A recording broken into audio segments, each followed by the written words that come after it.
你喺新加坡有一個銀行戶口，投資，可能有一個生意，我可能有一個物業。咁你嘅家人喺馬來西亞，如果你以為一份遺囑就可以涵蓋所有嘢，諗清楚先。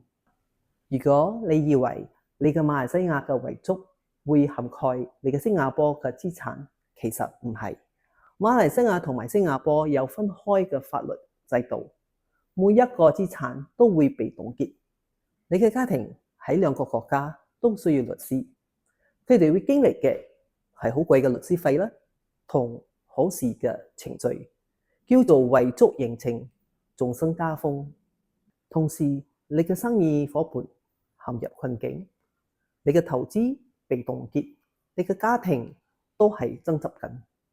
解決方法有兩份獨立嘅遺囑，一份係你在馬來西亞的資產，一份係你在新加坡的資產，無需重新密封，無任何疑誤。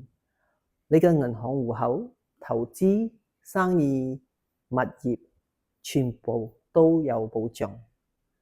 你可以同我哋講，我哋了解馬來西亞與新加坡嘅跨境規劃，保護你嘅家庭，保護你嘅生意。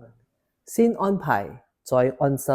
我係 Jenny，你嘅家庭同埋商業繼承顧問。